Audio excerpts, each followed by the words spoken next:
Hello and thank you for joining me today. It's Kylie Bertucci, Stampin' Up! Demonstrator in Australia. And what I'm doing here today is showing you how to use Pinterest pins, but particularly I'm looking at these ones here. I'll show you on my blog where it's got it on the side and with the counter, and I'll explain to you why I feel these are better. You can get pins that you can hover. When you hover over your picture, it will bring up the pin button then.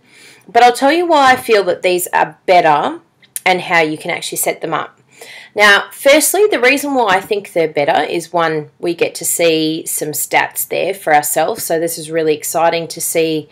In the last just 2 days, I've had this card pinned 338 times. So that's good for a bit of a inspiration, get me keep creating. But also too, what's really interesting about these pins is I've actually edited it specifically for this photo. So when I click pin, and if someone has done that from my blog, when I click on it, all the details I've actually put in there. So what they've realized with research is majority of the time, if there is something here and it looks all legitimate and it's good, then most people will pin automatically with that information intact. If they find that it says like image or it just looks like an ugly code, they're going to actually write over what you have put there and add whatever they want.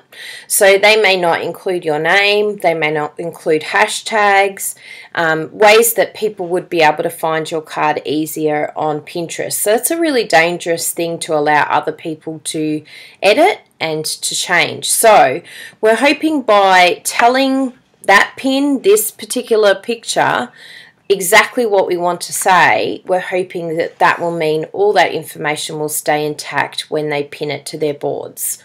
So let me show you how I've done this. It's really quite simple and it's done through Pinterest.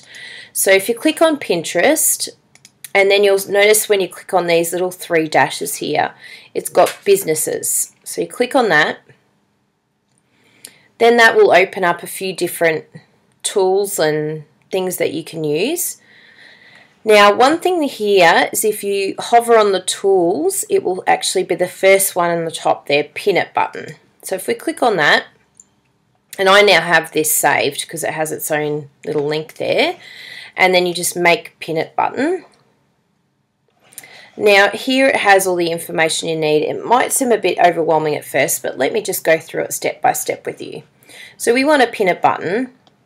Now we want an image, one image here, because we're going to have the option of having the count if we want. You'll notice on the image hover that it doesn't give you that option, and it doesn't give you the option for description either. So if we go one image, now you can actually put in a custom image there if you would like, but I just use the Pinterest one because everyone knows it, and I like to use red. And you can change, but the minute you change, you see it takes away. Oh, it has large still. But yeah, if you go round, it deletes all the information here that we want to use. So I just use the normal one. And I like to have the pin count above the button. You don't have to have a pin count. You know, it's up to you. Now, what it's requesting here is what the URL is. So if we go back to our blog, I've done a little template here.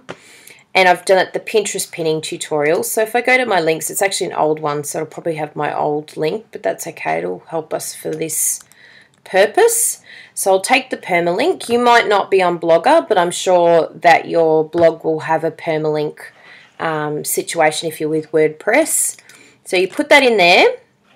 Now we need the image URL. So we can get that by clicking on the HTML.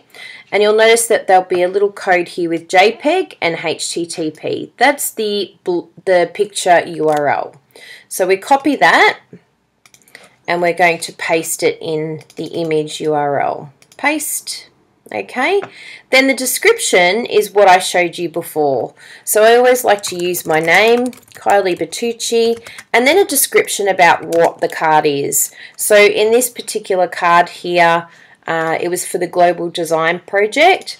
So I like to have the Global Design Project, and you might say, come click on the picture to see more of Kylie's designs, because don't forget that it's going to be being pinned.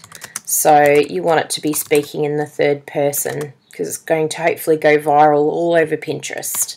And then that's when you can add your hashtags. So that's the 009 or Global Design Project. And I also like to do a Kylie Bertucci hashtag or a Stampin' Up hashtag. You can even do handmade cards. It's really up to you what you want to do. But all of that information and that description is going to be in this code. So as you can see, when I click on that code, and then I can actually copy that, and then I go over to my blog, to the HTML, and just before the photo code, we paste that in. So it looks really ugly, but if you put it in the right spot, what you'll notice when you go back to compose is you'll have this cute little pin it button there. Now when I update, I've done it on an old post so that it doesn't play around with any of my other and now I've got to find it, but yes, then it won't play around with any of my sending out information. So there it is there, pinning tutorial. So if I click on view, I want to see how this all looks. So at the moment it's saying it's got 0. If I click on that pin it button, which is what I'm wanting people to do, come to my blog and click pin. I really want them to share it. And you can see here that everything that we wrote on that description, on the Pinterest code down here, is now in that section there for Pinterest. We'll see if it opens it up. Hang on, I've just got to go down here. It does one of those tricky little new windows. Oh, there it is. Okay, so everything's there. And then you can just click pin. Now what we're hoping people are going to do is do the same thing when they come to our blog. So for me, this is my way to go. Obviously you may have a different way that you like. You may not like having the counter on top, but as I showed you, you have a lot of different choices there. But I really love the fact that you have the power to actually write the description and put everything there. I just think it looks a lot neater, and hopefully you get a lot more pins that way. So hopefully that little tutorial helped you. If you have any questions, just let me know. Thanks for joining me today. Bye.